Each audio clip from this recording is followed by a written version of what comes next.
Welcome back, fellow nerds. Okay, so in the previous video we talked about the introduction to all these question. Right, we graphed this and we found to say it was that. So in this video we're just going to dig straight into question 2. So if you haven't watched the previous video, please watch it to understand what we'll start doing here. All right, question 2. This is an examinable question, very important. X minus 1 minus 3x plus 1. Okay, so first step, how do we plot this question? So the first step to plot in this question, you have to find the critical points. Find the critical points. And how do I find the critical points? So how we find the critical points, you get this function and that function. So our first critical point will be, so we can say critical point.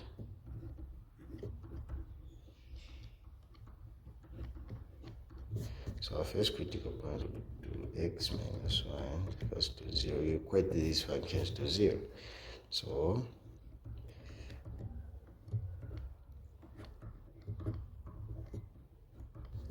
the first critical point is going to be half. So this will be the first critical point. What will be the second critical point? You get that equal to 0.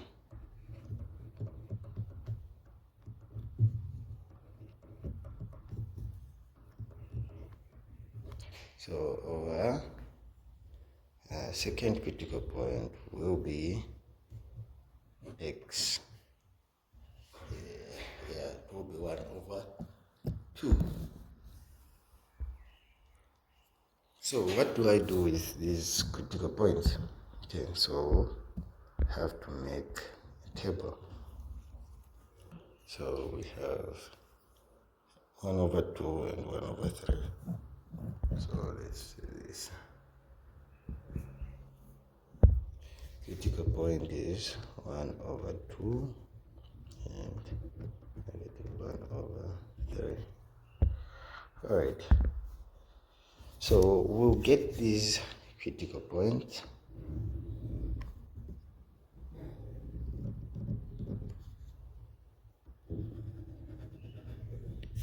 So I have negative 1 over 3 and 1 over 2. So for this we have x is less than negative 1 over 3. This is the range. For the range here, we are running from there to there, so we can say 1 over 3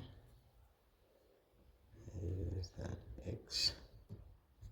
Okay, so it should be equal to, if it was not part of that, it will be part of that. So x should be less or equal to 2. So this is just simply a range I'm running from 1 over 3 to 1 over 2. But 1 over 2 is not part of this. For here, I'm running from negative infinity to 1 over 3. Negative 1 over 3. Okay. Alright. So then this part we are talking about 1 over 2 being this equal to x being less than infinity. So we're talking of a range from 1 over 2 up to infinity. Alright, so what do I do with these critical points? So I have to test these functions. So I have to get this function alone and test in this range, and also this function and test in the range of what sign it's going to be. So if I get any value less than negative 1 over 3 and place it there. Okay, so I can get a negative 1. So you get any value that will be easy for you to determine. So if I get -1 and place it where there is x, so -1, place it where there is x, we're going to have -2 minus 1, that will be a negative, so it will give us a negative value. So meaning you're going to have negative, in this range you're going to have negative of that. Okay, I also go to this, I test -1 there, so it's going to be -3 plus 1. I'm going to have a negative, so this is going to be negative, so I'm going to have a negative of that. Okay, so any point you test within range, this range is going to give you the outcome as a negative value. All right, we test this point, this part. So we are testing any point from -1/3 to 1/2. So we have 1 in between there, isn't it? Oh, we have 0, sorry. So 0. So we can test 0. So if you put 0 there, you're going to have 0 minus 1, which is negative. So you're going to have a negative of that. So the 2x minus 1, that will be negative. If you test 0 there, 0 multiplied by 3, it will be 0. 0 plus 1, that will be a positive. So this is going to be positive. We go to the last interval. So we test the point from half up to infinity. So we have 1 in this range, so we can test for 1. If you put 1 there, that will be a positive value.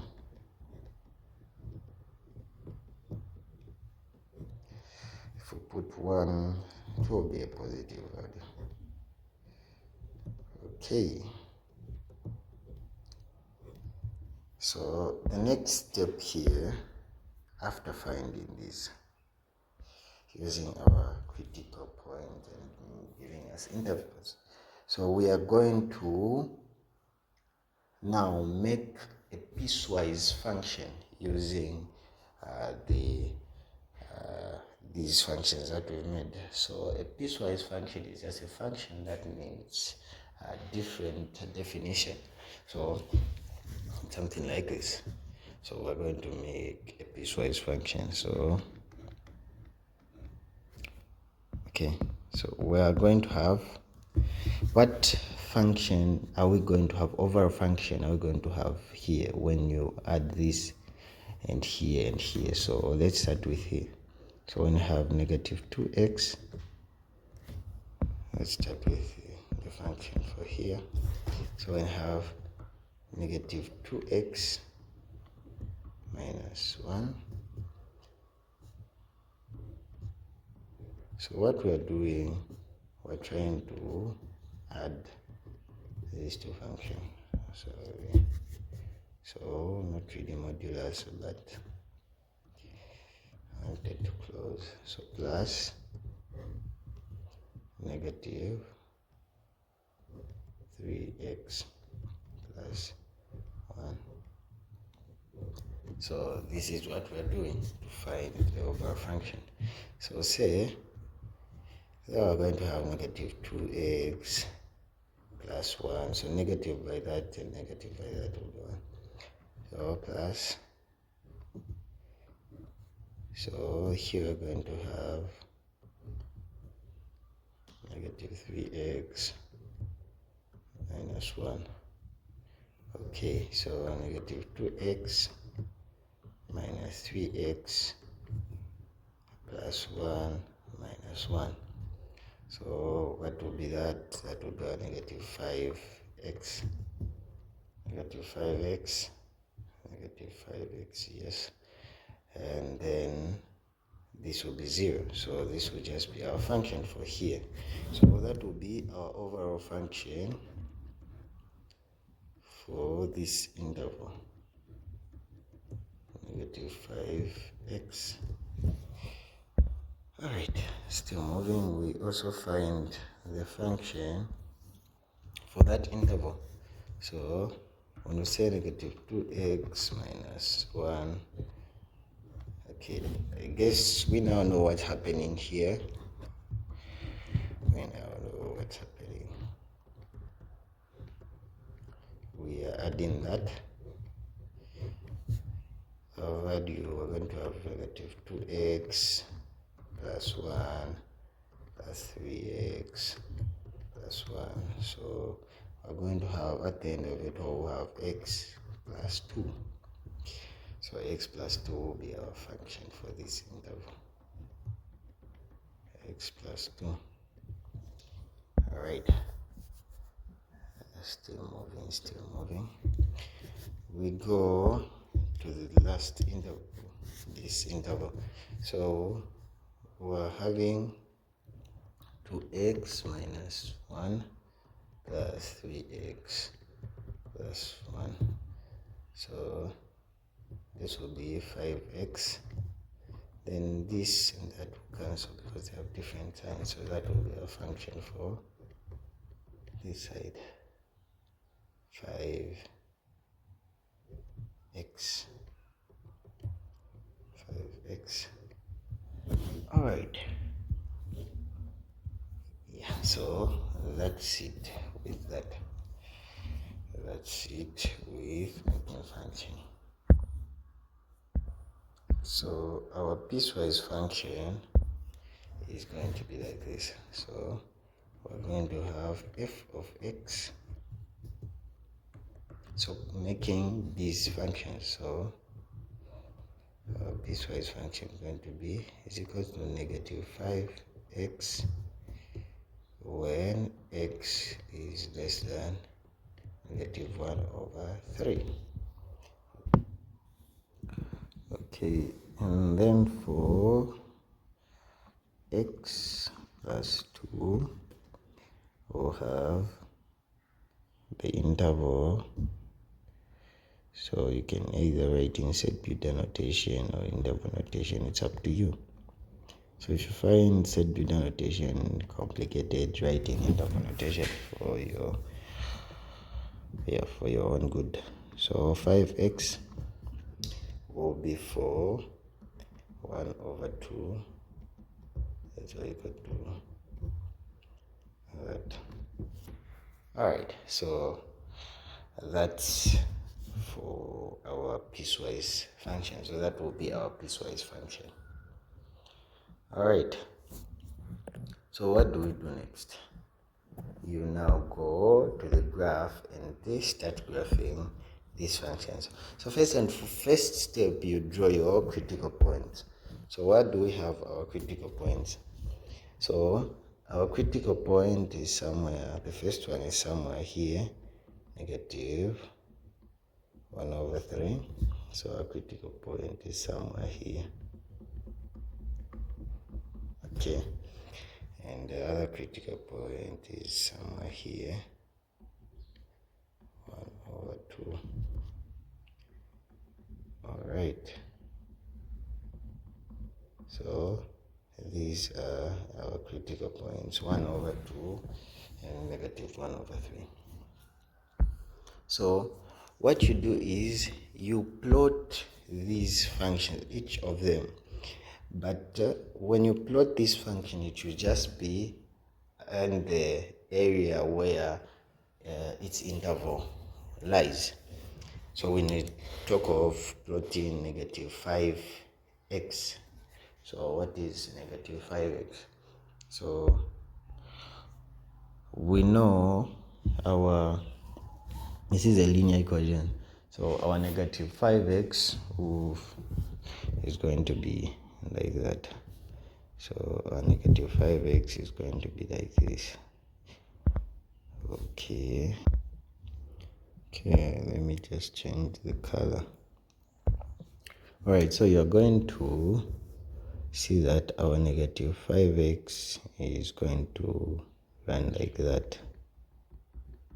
It's definitely going to run like that. Yes. So if you don't know how to plot linear functions, you can go back to the books. So you now go back to the limits. So you now go back to the limit. So we have our 5x in the interval of x should be less than negative 1 over 3. So the value of x, so we know that our critical point, so starting from here, so when negative 1 of x, 1 over 3 is not part of the set, so it's going to be open. It's going to be open and go in that direction.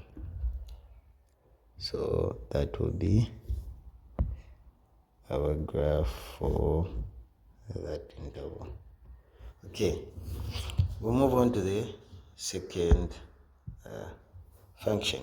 So we talk of x plus 2. X plus 2. So this is just a linear function which has a shift. So why is it shifting? So you do the solving, it will be x. It will shift in the negative 2 times. So we are talking of a function, a linear function running from these ends going in that direction. Okay, so going in that direction. So is 3 part of it? Is 1 over 3 part of it? Yes, 1 over 3 is part of it, but 1 over 2 is not part of it. So this side is going to be closed. Okay, this side is going to be closed. And then this side, it's going to be open. It's going to be open. Okay, so yeah, it's going to be open. All right, we go to the last function. So the last function is x is equal to 5x, and our limit is there. So x is equal to 5x. So we are talking of x equals to 5x moving like this.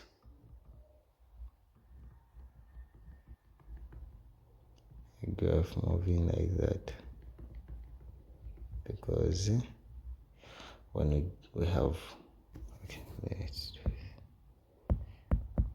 see. So this graph is not plotted to standard. When you have plotted a graph, or when you're asked to plot to standard, make sure that your graph is plotted to standard. So just know that it will pass. It has to be slope. It has to stretch, because it's multiplied by 5. So our function is going to be like that. So now we go back to our interval. So our interval is saying should be greater than 1 over 2. So in short, here it's just easy. Also, you can just write x should be greater than 1 over 2. So if you found this set notation to be hard, you can just write 1 over 2, x should be greater than that. So greater or equal to, yes. So x should be greater or equal to 1 over 2. So we are talking of this being greater or equal to negative 2. So it's going like that. Okay. So it's going up. Alright, so it's part of it, so it will be closed. So that's it with this. So this will be your graph. This will be your graph for that function. Alright, so what will be our range and our domain? So our domain are the possible values of x, isn't it? So our domain is ranging from negative infinity to infinity. What is our range? So our range, we have to find the lowest point, the lowest y value. So our lowest y value is here. So how do we know the range? We can just guess that it cut y at this certain point. So what you do is, you know that it cut in this, started from this line. So what you do is you place x where you place -1/3 where there is x in this function. So you place in that function. So what you say is you're placing -1/3 in there. So your y is going to be -1/3 plus 2. So -1/3 plus 2. What will be your answer? -1/3 plus 2. So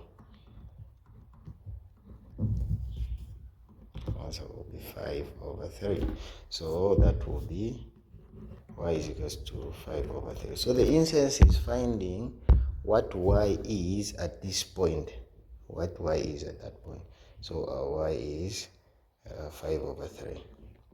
So therefore our range is from 5/3 to infinity. And you are done with that question. So thank you very much for sticking with us throughout this video. This is a very important question, and please go through similar question to have a greater perspective and understanding of different kinds of questions. All right, see you in the next video. Bye.